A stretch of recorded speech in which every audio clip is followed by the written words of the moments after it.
بسم اللہ الرحمن الرحیم۔ شرلک ہومز اور باسکرولي کا آتشی کتا۔ 13واں باب۔ لو صاحب، مقابلہ شروع ہو گیا۔ ہومز نے تھوڑی دور جا کر مجھ سے کہا، مگر تم نے اس کا وہ برداشت دیکھا؟ یہ جاننے کے بعد کہ سازش قتل کا انجام خراب ہوا اور جس کو وہ ہلاک کرنا چاہتا تھا اس کی بجائے ایک اور آدمی مارا گیا، اس کی روح کو کتنا بڑا صدمہ ہوا۔ مگر کس بلا کا استقلال ہے کہ ایسی حالت میں بھی ضبط کیا گیا۔ واٹسن، میں نے لندن میں بھی تم سے کہا تھا کہ اب پھر میں کہتا ہوں کہ اب کی بار ایسے دشمن سے واسطہ پڑا ہے جس کا مقابلہ کر کے لطف آتا ہے۔ رنج اس بات کا ہے کہ اس نے تمہیں دیکھ لیا۔ رنج مجھ کو بھی ہوا تھا، پر کیا کیا جائے، بے اختیاری ہے۔ کیا یہ جاننے کے بعد تم موقع واردات پر پہنچ گئے ہو وہ اپنی چال میں کوئی ترمیم یا تبدیلی کرے گا؟ دو میں سے ایک بات ضرور ہوگی، یا وہ میری موجودگی سے زیادہ محتاط ہو جائے گا یا فوراً کوئی شدید کارروائی عمل میں لانے پر آمادہ ہوگا، جیسا بارہا مجرموں کی حالت میں دیکھا گیا ہے۔ عین ممکن ہے کہ وہ اپنے آپ کو ہم سے زیادہ ہوشیار خیال کرے اور سمجھ لے کہ ہم دھوکہ کھانے میں کامیاب ہو گئے۔ مگر کیوں نہیں اس کو فوراً کیوں نہیں گرفتار کر لیتے؟ میں نے بضد ہو کر کہا۔ واٹسن، ہومز نے میری طرف سنجیدہ نظروں سے دیکھتے ہوئے جواب دیا، تمہیں قدرت نے سپاہی بنایا ہوتا۔ جلد بازی تمہاری طبیعت کا گوہر ہے اور تم نے ہر کام کو فوراً کرنے کے لیے بےتاب ہو جاتے ہو۔ فرض کرو میں تمہارے کہنے پر عمل کر کے اسے آج ہی رات گرفتار کرا دوں، پھر اس سے فائدہ؟ کوئی بات ایسی ہے جو اس کے خلاف ثابت کر سکو؟ تم اس کی عیاری کو نہیں دیکھتے کہ اس نے اپنی سازش میں دوسرے آدمی کو نہیں، ایک بے زبان حیوان کو شریک کیا ہے۔ اگر اس کا ساتھی مرا ہوتا تو شاید ہم اس کے خلاف کوئی شہادت پیش کر سکتے، مگر اس کتے کو جسے ہم نے اب تک دیکھا بھی نہیں حاضر عدالت کر بھی دیں تو کیا حاصل ہوگا؟ ہم یقیناً اس کے ذریعے سے اس کے مالک کو سزا نہ دلا سکیں گے۔ مگر تم نے اس تحقیقات میں کچھ نہ کچھ شہادت تو جمع کی ہوں گی؟ کچھ نہیں، اب تک ہمارے پاس قیاسات کے سوا کوئی چیز نہیں ہے۔ اگر ہم اسی طرح کی مکمل شہادت اور ایسی عجیب داستان لے کر عدالت انصاف میں جائیں تو ہر شخص ہماری ہنسی اڑانے کو تیار ہوگا۔ کیا سر چارلز کی موت کا واقعہ شہادت میں پیش نہیں کیا جا سکتا؟ میں نے کہا، میری سمجھ میں نہیں آتا اس سے کیا فائدہ ہوگا۔ جب انہیں مردہ پایا گیا تو لاش پر کسی طرح کا نشان نہ تھا۔ بے شک ہم جانتے ہیں کہ ان کی موت شدت خوف سے واقع ہوئی تھی اور ہمیں اس خوف کا اصلی سبب بھی معلوم ہے، مگر سوال یہ ہے کہ اراکین جوری کا اطمینان کیسے ہوا؟ شہادت صاف کہتی ہے کہ لاش پر کتے کے دانتوں کے نشان نہ تھے۔ یہ صحیح ہے کہ شکاری کتا بے جان لاش کو نہیں کاٹتا اور سر چارلز کتے کی آمد سے پہلے ہی سہم کر مر گئے تھے، مگر یہ باتیں ثبوت چاہتی ہیں اور وہ ہے نہیں۔ کیا آج رات کا سانحہ بھی کچھ مدد نہ کرے گا؟ کچھ نہیں، سرلڈن کی موت کا کتے سے کوئی تعلق کہاں ثابت ہوتا ہے؟ وہ کتا موقع واردات پر تھا بھی تو نہیں، ہم نے فقط اس کی آواز سنی تھی۔ اس سے یہ ثابت نہیں کیا جا سکتا کہ اس کا پیچھا کر رہا تھا۔ اس کے علاوہ ہر ایک جرم کا مقصد کچھ نہ کچھ ضرور ہوتا ہے۔ بتاؤ یہاں کیا مقصد تھا؟ نہیں میرے عزیز دوست، سر دست تسلیم کرنا پڑے گا کہ ہماری تحقیقات نامکمل ہے اور اس کی تکمیل کے لیے ہر طرح کے مقابلے پر تیار رہنا چاہیے۔ آخر یہ تکمیل کیوں کر ہو؟ میرا خیال ہے کہ جب سارا حال مسز لوئنس کے روبرو بیان کیا جائے گا تو وہ بہت کچھ مدد دے دے گی۔ یہ بھی نہ ہو تو میں نے ایک تجویز سوچی ہے، مگر یہ باتیں کل طے ہوں گی۔ بہرحال وہ دن دور نہیں جب دشمن میرے رحم پر ہوگا۔ میں نے رستے میں کئی بار اور سوال پوچھے، مگر اس کے بعد اسے کسی بات کا جواب نہ دیا اور باسکرولي ہال تک باقی رستہ خاموشی سے طے ہوا۔ اب کیا ہال میں کام کرنے کا ارادہ ہے؟ میں نے دروازے پر پہنچ کر پوچھا۔ ایک بار دشمن سے دوچار ہو جانے کے بعد چھپنا بیکار ہے، اس نے جواب دیا۔ پر دیکھو واٹسن، سر ہنری سے کتے کا ذکر بالکل نہ کرنا۔ سرلڈن کی موت پر بھی جو کچھ اسٹیپلٹن نے کہا تھا اسی کو صحیح سمجھنا۔ اس سے یہ فائدہ ہوگا کہ ہمارا دوست آج آزمائش میں جو کل پیش آنے والی ہے مستقل مزاج اور ثابت قدم رہے گا۔ اگر میری یاد غلطی نہیں کرتی تو سر ہنری کی دعوت کل اسٹیپلٹن کے مکان پر ہے اور ان کے ساتھ میری بھی۔ خیر تم بہانہ کر دو تو اچھا ہے کہ ضرورت سر ہنری کے تنہا جانے کی ہوگی۔ بہرحال یہ کام اب ختم سمجھو اور اب میرے خیال میں آرام کرنا چاہیے۔ سر ہنری کو شرلک ہومز سے مل کر حیرت سے بہت زیادہ خوشی ہوئی۔ انہیں کئی دن سے اس کا انتظار تھا، چنانچہ ہم دونوں کہا کرتے تھے کہ تازہ واقعات کا حال سنتے ہی وہ ضرور چلا آئے گا۔ پھر بھی اس کو موجودہ بے سر و سامانی کی حالت میں دیکھ کر اور یہ معلوم کر کے کہ اس کے پاس سامان کی عدم موجودگی کے متعلق کوئی عذر بھی نہیں ہے، انہوں نے حیرت سے بھویں اٹھائیں۔ خیر، ہم دونوں نے مل کر شرلک ہومز کی ضرورتوں کو آسانی سے پورا کر دیا، جس کے بعد ہم نے رات کا کھانا نوش کرتے ہوئے بیرونٹ سے واقعات جدیدہ کا وہ حصہ بیان کیا جو ہمارے خیال میں ضروری تھا۔ سلڈن کی موت کی خبر باری مور اور اس کی بیوی کے کانوں تک پہنچانے کا ناگوار فرض میرے سپرد ہوا۔ باری مور کو تو شاید اس خیال سے اطمینان ہوا ہو کہ روز کا قصہ ہی ختم ہوا، مگر اس کی بیوی دیر تک سسکیاں لے کر روتی رہی۔ یہ سچ ہے کہ سارا عالم سلڈن سے نفرت کرتا تھا، دنیا اسے شقی القلب اور بے رحم سمجھتی تھی، پر مسز باری مور کے لیے اب بھی گھونگریالے بالوں والا سلونی تھا جسے وہ گود میں لے کر کھلایا کرتی تھی۔ دنیا میں وہ آدمی بڑا ہی بد نصیب ہے جس کی موت کا رنج کسی ایک عورت کو نہ ہو۔ جب سے برادر واٹسن باہر گئے ہیں، گھر میں بیٹھا بیٹھا مکھیاں مارتا تھا، بیرونٹ نے ہنس کر کہا، مگر آپ لوگوں سے کیا ہوا وعدہ بھی پورا کرنا ضروری تھا۔ بخدا اگر میں اس بات کی قسم نہ کھا چکا ہوتا کہ بے اجازت اکیلا نہ جاؤں تو شام کا وقت بڑے مزے میں بسر ہوتا، کیونکہ اسٹیپلٹن نے اپنے مکان پر بلا بھیجا تھا۔ آپ کی شام تو اس مزے سے بسر ہوتی کہ یاد رکھیے، ہومز نے خشک لہجے میں کہا، مگر ہم سے آپ اب بھی اچھے رہے، ہماری شام جنگل میں آپ کا سوگ کرتے گزری۔ سر ہنری نے حیرت سے آنکھیں پھاڑ لی اور کہا، وہ کیسے؟ سلڈن غریب نے آپ کے کپڑے پہنے ہوئے تھے، اس لیے بادیوں نظر میں آپ ہی کا دھوکہ ہوا۔ اب بھی ڈر ہے کہ آپ کا نوکر جسے یہ کپڑے سلڈن کو دیے تھے ایک بھگوڑے مجرم کی مدد کے جرم میں قابل مواخذہ سمجھا جائے۔ خیر، اس کا بہت اندیشہ نہیں، کیونکہ ان کپڑوں پر جہاں تک مجھ کو معلوم ہے کسی طرح کے نشانات نہ تھے۔ اسے باری مور کی یا سچ پوچھئے تو گھر کے سب آدمیوں کی خوش قسمتی سمجھیے، کیونکہ اس معاملے میں آپ لوگوں نے ابتدا سے آخر تک خلاف قانون عمل کیا ہے۔ مجھے تو ایک ایماندار سراغ رساں کی حیثیت میں اپنا پہلا فرض یہ معلوم ہوتا ہے کہ سب آدمیوں کو گرفتار کر لوں۔ واٹسن کی بھیجی ہوئی رپورٹیں سب کی سب آپ کے خلاف ہیں۔ خیر، اس کو تو چھوڑیے، بیرونٹ نے لاپرواہی سے کہا، اور اب بتائیے آپ کی تحقیقات کس منزل میں ہیں؟ کیا آپ نے اس معاملے کے الجھے ہوئے رشتوں کو سلجھانے میں کچھ کامیابی حاصل کی؟ جہاں تک میرا واٹسن کا تعلق ہے، ہمیں تو اس دن سے بہتر حالات معلوم نہیں جس دن یہاں آئے تھے۔ اطمینان کیجیے، میں بہت جلد آپ کی معلومات مکمل کر دوں گا۔ کام بڑا مشکل اور پیچیدہ تھا، مگر اب منزل مقصود نظر آ رہی ہے۔ سر دست کچھ حل طلب باقی ہے، مگر عنقریب سب معاملہ روشن ہو جائے گا۔ واٹسن نے آپ سے کتے کی خوفناک آواز کا ذکر کیا ہوگا جو ایک رات ہم نے ویرانے میں چلتے ہوئے سنی تھی۔ اس سے ظاہر ہوتا ہے کہ کتے کی روایت محض وہم سے تعلق نہیں رکھتی۔ کیا میں امریکہ میں میرا واسطہ اکثر کتوں سے پڑ چکا ہے، اس لیے میں ان کی آواز کو خواہ وہ کتنی بھی چھپی ہوئی ہو اچھی طرح پہچانتا ہوں۔ اگر کسی طرح آپ اس کتے کو پکڑ کر اس کی گردن میں زنجیر ڈال دیں تو بخدا میں آپ کو دنیا کا سب سے بڑا سراغ رساں تسلیم کر لوں گا۔ میں ایسا کرنے کا وعدہ کرتا ہوں، بشرط یہ کہ آپ میری مدد کریں۔ آپ جو حکم دیں گے میں اس پر عمل کرنے کو تیار ہوں، بیرونٹ بولا۔ اچھا، اس بات کا بھی وعدہ کیجیے کہ میں جو حکم دوں آپ اس پر آنکھیں بند کر کے عمل کریں گے اور کسی بات کی وجہ دریافت کرنے کی کوشش نہ کریں گے۔ چلیے، یہ بھی منظور ہے، سر ہنری بولا۔ اگر آپ نے اس طرح کیا تو یہ عقدہ بہت جلد حل ہو جائے گا، کچھ شک نہیں۔ وہ کہتے کہتے رک گیا اور میرے سر کے اوپر سے ہوا میں کسی چیز کو گھور کر دیکھنے لگا۔ لیمپ کی روشنی اس کے چہرے پر پڑ رہی تھی اور اس حالت میں وہ اتنا ساکت و صامت تھا گویا انتظار کی ننگی تصویر ہے۔ کیوں کہا تھا؟ ہم نے یک زبان ہو کر پوچھا۔ اس سے منہ پھیر کر دیکھا تو معلوم ہوتا تھا اس کے سینے میں جوش دبا ہوا تھا، گال اب بھی پرسکون تھے، مگر آنکھوں میں ایک عجیب فاتحانہ چمک نظر آتی تھی۔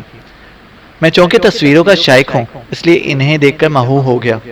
اس نے ایک ہاتھ سے دیوار پر لگی ہوئی تصویروں کی طرف اشارہ کیا۔ واٹسن مصوری پر میری معلومات کی اکثر تحقیق کیا کرتا ہے، مگر میں جانتا ہوں یہ اس کا محض عہد ہے۔ بخدا آج میں ان تصویروں کو دیکھ کر خوش ہو گیا ہوں۔ سر ہنری نے استفہامی نظروں سے اس کی طرف دیکھا، پھر کہا، مجھے یہ جان کر بہت خوشی ہوئی کہ آپ ان تصویروں کو پسند کرتے ہیں۔ میں خود اس بارے میں ہر قسم کی معلومات سے آری ہوں۔ مجھے تو تصویروں سے زیادہ گھوڑوں کی پہچان ہے۔ آج پہلی مرتبہ معلوم ہوا کہ اپنی حد سے بڑی ہوئی مصروفیتوں میں آپ کو ان کاموں کے لیے بھی وقت مل جاتا ہے۔ میں ناقد ہونے کا دعویٰ تو نہیں کرتا، پر اتنا کہہ سکتا ہوں کہ جہاں کوئی اچھی چیز نظر آتی ہے تو میں اس پر فریفتہ ہو جاتا ہوں۔ چنانچہ وہ تصویر جس میں اس خاتون نے ریشم کا لباس پہنا ہوا ہے میرے خیال میں ضرور ٹیلر کی بنی ہوئی ہے، اور وہ جس میں ایک فربا اندام مرد شریف مصنوعی بالوں کی ٹوپی لیے کھڑا ہے غالباً رینالڈس کی مصوری کا نمونہ ہے۔ یہ سب شاید اکابر خاندان کی تصویریں ہیں۔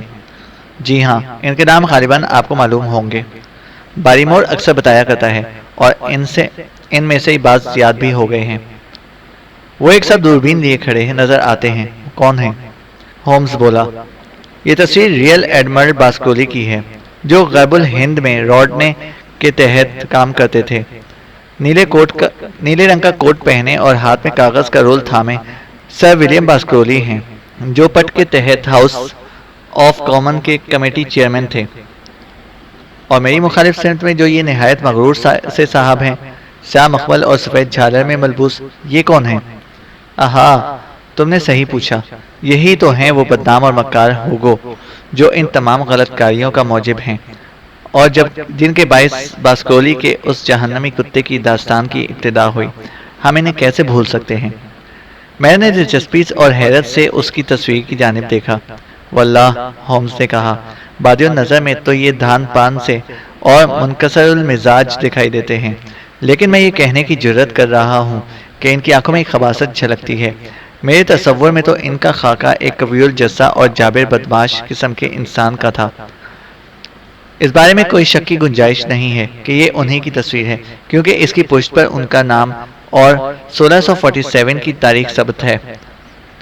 پھر ہومز ادھر ادھر کی باتیں کرنے لگا، لیکن ایسا لگتا تھا کہ ماضی میں ہونے والی اس تمام دھما چوکڑی کے خالق ہوگو کی تصویر نے اسے بہت متاثر کیا تھا، اور وہ کھانا کھانے کے دوران مسلسل اس تصویر کو تکتا رہا۔ بلکہ بعد میں بھی جب سر ہنری کھانا کھانے کے بعد اپنے کمرے میں چلے گئے تو میں اس کی سوچوں کا محور جان پایا۔ وہ اپنے ہاتھ میں خوابگاہ کی شمع تھامے مجھے اپنے ساتھ بینکویٹ ہال میں دوبارہ لے گیا، اور دیوار پر لگے اس مدتوں پرانے پورٹریٹ کے سامنے شمع لے کر کھڑا ہو گیا۔ تم نے کچھ دیکھا؟ میں نے کرکی دار بڑے سے ہیٹ، لچھے دار کیسوں، سفید جھالر دار کالر کے بیچ میں ابھرے ہوئے اس سخت گیر اور بنا کسی تاثر والے چہرے کو بغور دیکھا۔ تصویر والے چہرے پر کوئی صفاقانہ تیور نہیں تھے، لیکن پہلی نظر میں چہرے کے مضبوط، سخت گیر اور نفیس خطوط، سختی سے بھینچے ہوئے باریک ہونٹوں والا دہانہ اور سرد متعصب آنکھیں نہایت عیاں تھیں۔ یہ چہرہ تمہیں اپنے کسی جاننے والے کی طرح نہیں لگتا کیا؟ جبڑا کسی حد تک سر ہنری کی طرح لگتا ہے۔ ہو سکتا ہے کہ یہ محض میرا خیال ہو، لیکن ذرا ایک منٹ توقف کرو۔ وہ تصویر کے نیچے ایک کرسی رکھ کر اس کے اوپر چڑھ گیا، اور شمع بائیں ہاتھ میں تھامتے ہوئے دائیں ہاتھ سے تصویر میں موجود بڑے سے ہیڈ اور دراز زلفوں کو ڈھانپ لیا۔ خدا کی پناہ، میں حیرت سے چلایا۔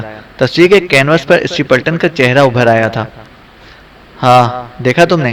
میری آنکھیں چہروں کو ان کے خطوط سے پہچاننے کی ماہر ہیں، نہ کہ ان کے پہناوے اور داڑھی مونچھوں سے۔ جرائم کے کسی بھی محقق کی پہلی خوبی یہی ہونی چاہیے کہ وہ بھیس بدلنے کے باوجود بھی مجرم کو پہچان سکے۔ لیکن یہ تو بہت ہی شاندار بات پتہ چلی۔ ہو سکتا ہے یہ اسٹری پلٹن کی تصویر ہو۔ ہاں، یہ خاندانی شباہت کی ایک دلچسپ مثال ہے، جو جسمانی اور روحانی دونوں طرح سے پائی جا سکتی ہے۔ خاندانی تصاویر کا مطالعاتی مشاہدہ کسی بھی انسان کو آواگون کے نظریے سے متفق کرنے کے لیے کافی ہے۔ یہ شخص باسکرولی ہے، اور یہ تصویر اس بات کا ثبوت ہے، اور یہ ریاست کی جانشینی حاصل کرنے کے لیے تمام چالی چل رہا ہے۔ بالکل صحیح کہا تم نے۔ اس تصویر کے اتفاقیہ واقعے نے ہمیں ایک اہم گمشدہ کڑی فراہم کر دی ہے۔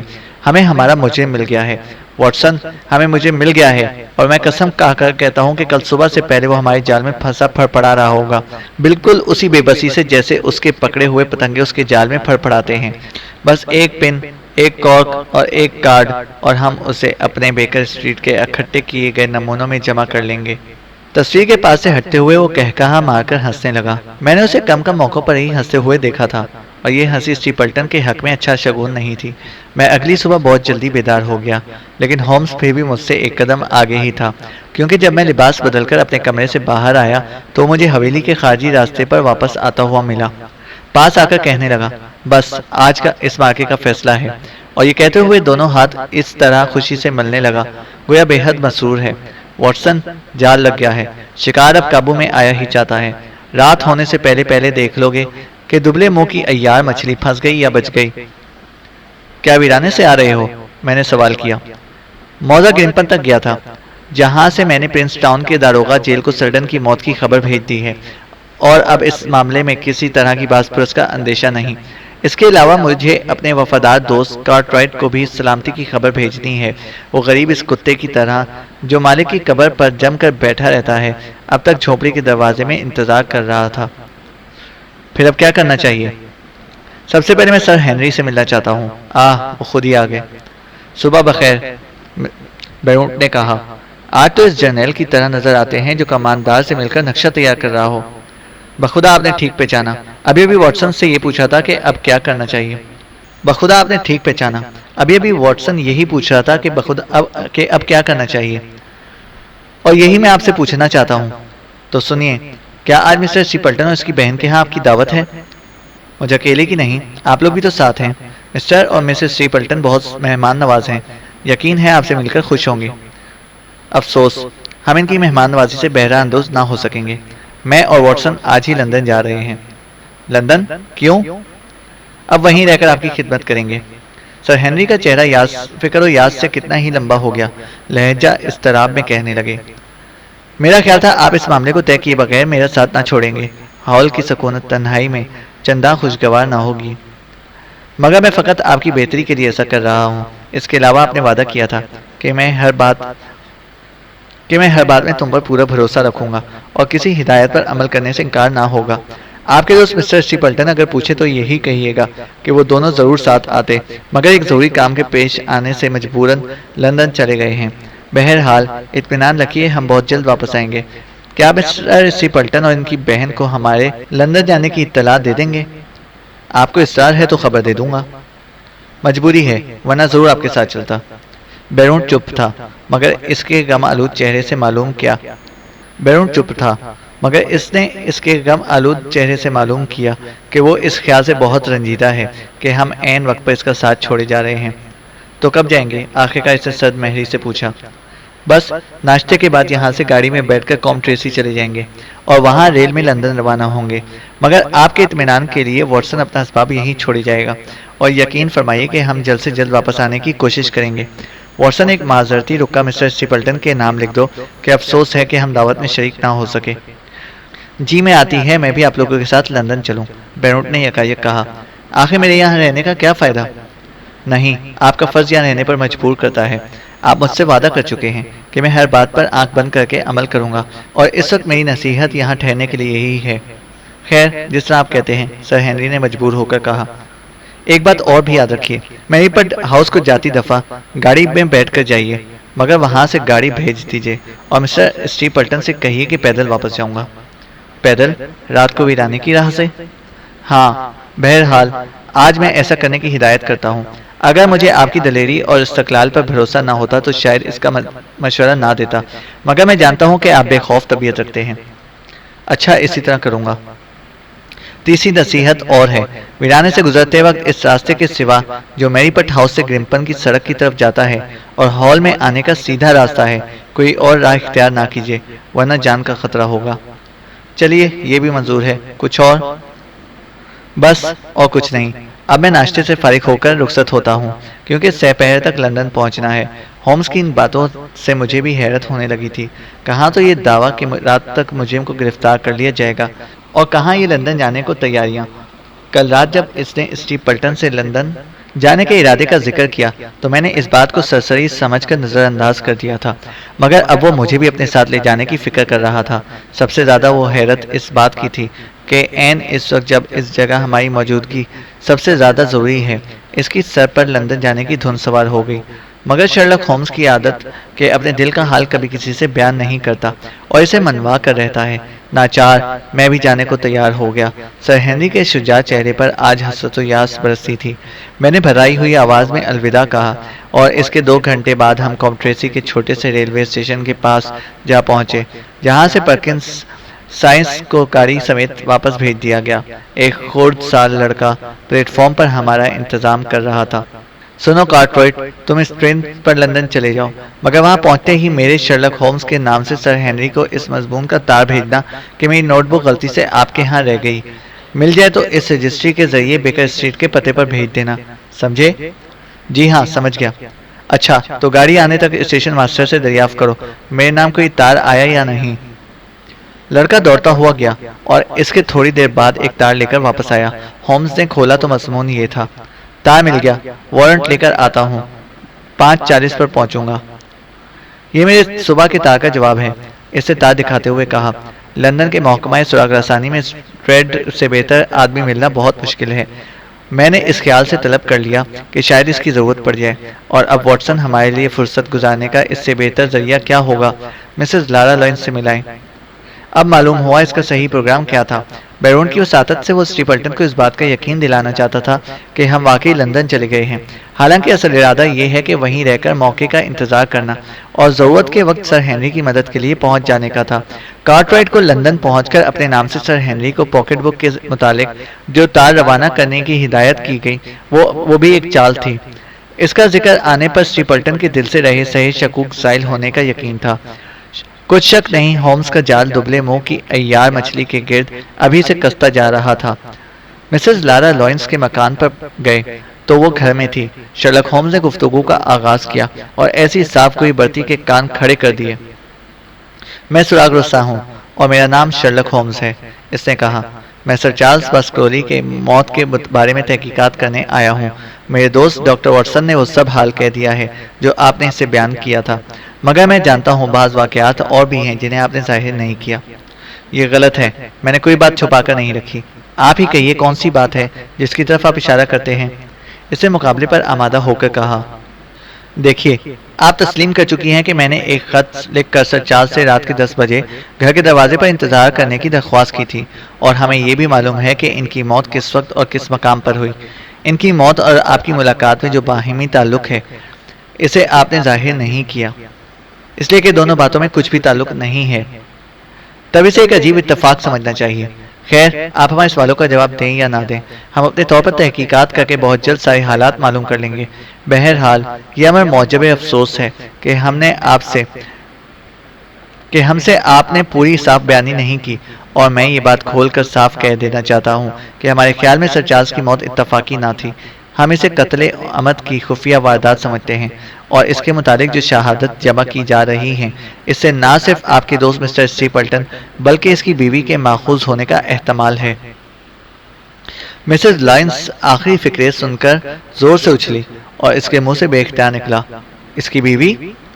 ہاں، اس کی بیوی، کیونکہ یہ بات اب گوشہ راز سے باہر آ چکی ہے کہ وہ عورت جس کو اسٹیپلٹن کی بہن ظاہر کیا جاتا تھا در حقیقت اس کی منکوحہ بیوی ہے۔ مسز لائنس پھر ایک بار جمع خاطر کر چکی تھی، مگر اس کے ہاتھوں نے کرسی کے بازوں کو زور تشنج سے پکڑا ہوا تھا۔ مضبوطی گرفت سے ناخنوں کی گلابی رنگت سفید ہو گئی تھی۔ بیوی؟ اس نے ایک بار کہا۔ اس کی بیوی؟ پر وہ تو اب تک کنوارا ہے۔ شرلک ہومز نے بے اعتباری سے شانوں کو حرکت دی۔ ثابت کرو، ثابت کرو، ثابت کرو، یکایک مسز لائنس نے پرجوش لہجے میں کہا، اور اگر تم ایسا کر سکو۔ فکرہ نامکمل ہی رہ گیا، مگر اس کی تیز نگاہ الفاظ سے زیادہ معنی خیز تھی۔ شرلک ہومز نے داہنی جیب سے کاغذ کا ایک پلندہ نکالا اور کہا، دیکھیے ثبوت موجود ہیں۔ یہ ان کی مشترکہ تصویر ہے جس کا فوٹو 4 سال پیشتر پارک میں لیا گیا تھا۔ اس پر ان کا نام مسٹر اور مسز وانڈیلور درج ہے، مگر آپ اسٹیپلٹن کو اور اس عورت کو بھی، اگر آپ نے کبھی اس کو دیکھا ہے، اچھی طرح پہچان سکتے ہیں۔ 3 معتبر گواہوں کا بیان کیا ہوا مسٹر اور مسز وانڈیلور کا اس زمانے کا حلیہ جب انہوں نے سینٹ اولیورز پرائیویٹ اسکول کھولا تھا ملاحظہ کے لیے پیش کرتا ہوں۔ دیکھیے ہر لحاظ سے مکمل ہے یا نہیں۔ مسز لائنس نے ان کاغذوں کو صرف ایک نظر دیکھا، اس کے بعد ہماری طرف دیکھا۔ اس کے چہرے پر ایک عجیب سختی اور استقلال نمودار ہوا۔ مسٹر ہومز، وہ فیصلہ کن لہجے میں کہنے لگی، اس آدمی نے یہ شرط مجھ سے شادی کرنے کا وعدہ کیا تھا کہ میں اپنے شوہر سے طلاق لے لوں، مگر ان کاغذوں سے ثابت ہو گیا کہ وہ جھوٹا اور کاذب اور مسلمہ بدمعاش ہے۔ آج تک اس نے اس حقیقت کو چھپائے رکھا۔ میں نادان یہ سمجھے ہوئے تھی کہ وہ میری خاطر ایسا کر رہا ہے، مگر اب معلوم ہوا میں اس کے ہاتھوں میں محض ایک کٹ پتلی تھی جس نے مجھ سے بے وفائی کی۔ میں کیوں اس سے وفا کروں؟ کس لیے اس آدمی کو بچانے کی کوشش کروں جس نے میری توقیر کی پرواہ نہ کی؟ جو کچھ آپ کو دریافت کرنا ہو کیجیے، اب میں کوئی بات چھپانے کی کوشش نہ کروں گی، مگر میں حلفاً کہتی ہوں کہ سر چارلز کے نام خط لکھتے وقت مجھے ان کے لیے کسی خطرے کا گمان نہ تھا۔ یہ میں پہلے ہی جانتا ہوں، ہومز نے کہا، مگر ان واقعات کا بیان چونکہ آپ کے لیے رنجیدہ ہوگا، اس لیے آپ سنیں اور میں سارا حال شروع سے آخر تک بیان کرتا ہوں۔ اگر کسی مقام پر مجھ سے غلطی ہو جائے تو آپ اس کی صحت کر دیں۔ سب سے پہلی بات، کیا یہ خط آپ نے اسٹیپلٹن کی ایما پر نہیں لکھا تھا؟ عبارت شروع سے آخر تک اسی نے لکھوائی تھی۔ اسے کہا ہوگا کہ اس طرح آپ سر چارلز کی سے مالی امداد حاصل کر کے طلاق کے اخراجات پورے کر سکیں گی۔ یہی بات ہے، اس نے یہی کہا تھا۔ پھر جب چٹھی روانہ ہو چکی تو اسی نے آپ کو جانے سے باز رکھا۔ اس نے کہا کہ میں اس معاملے پر غور کرنے کے بعد اس نتیجے پر پہنچا ہوں کہ اگر ان اخراجات کا روپیہ کسی اور آدمی سے حاصل کیا گیا تو میرے لیے باعث ندامت ہوگا۔ اس لیے گو میں غریب ہوں، مگر ان مشکلوں کو رفع کرنے کے لیے جو ہماری شادی میں حائل ہیں، مجھے اپنا آخری سینٹ خرچ کرنے سے بھی دریغ نہیں۔ لارا لارنس بولی۔ غور کیجئے کتنا بڑا اثار ہے، ہومز نے ہنس کر کہا۔ اچھا، تو اس کے بعد اخباروں میں موت کی خبر پڑھنے تک کچھ حال آپ کو معلوم نہ ہوا؟ کچھ نہیں۔ اور اس کے بعد اسٹیپلٹن نے آپ کو حلف لینے پر مجبور کیا کہ آپ خط اور ملاقات کے واقعے کو چھپائے رکھیں گی۔ اس سے کہا تھا ان کی موت چونکہ پراسرار طریقے پر واقع ہوئی ہے، اس لیے اگر یہ خط و کتابت ظاہر ہوگی تو کیا عجب پولیس تم پر شبہ کرنے لگے۔ اس طرح ڈرا دھمکا کر اس نے مجھے چپ رہنے پر مجبور کر دیا۔ مگر آپ کے دل میں کچھ شبہ ضرور ہوگا، ہومز بولا۔ وہ تھوڑی دیر چپ رہی، پھر نظر جھکا کر کہنے لگی، تھا صحیح، پر میں اس سے محبت کرتی تھی۔ اگر وہ میری وفا کو دیکھتا تو میں آخری دم تک اس کو بچاتی۔ میرے نزدیک آپ کی خوش قسمتی ہے کہ اب تک زندہ ہیں، شرلک ہومز نے کہا، چونکہ وہ جانتا تھا کہ آپ اس کے راز سے واقف ہیں، اسی لیے اگر آپ کی ہستی کو بھی مٹا دیتا تو بعید نہ تھا۔ یوں سمجھیے کہ ان ایام میں آپ کی زندگی رشتہ باریک سے لٹکی ہوئی تھی۔ خیر، اب ہم جاتے ہیں، مگر امید ہے عنقریب آپ کی زیارت پھر ہوگی۔ اس کے بعد جب ہم ریلوے اسٹیشن پر لندن سے آنے والی ایکسپریس کے منتظر کھڑے تھے تو ہومز نے کہا، واٹسن، ہماری تحقیقات اب مکمل ہو جاتی ہیں، رفتہ رفتہ ساری مشکلیں رفع ہو رہی ہیں، اور وہ وقت دور نہیں کہ میں عہد حال کے ایک عجیب و پراسرار جرم کی مکمل و مفصل داستان بیان کر سکوں گا۔ تحقیقات جرائم سے دلچسپی رکھنے والے اصحاب کو یاد ہوگا کہ 1866 میں گرڈونو واقع روس میں اس قسم کے واقعات پیش آئے تھے، اور شمال کیرولائنا میں اینڈرسن کے ہاتھوں قتل کی جو متعدد وارداتیں ہوئی تھیں وہ تو اتنی پرانی بھی نہیں ہوئیں کہ لوگ انہیں بھول گئے ہوں، مگر سچ جانو یہ واقعہ ان سے بھی عجیب و حیرت خیز ہے۔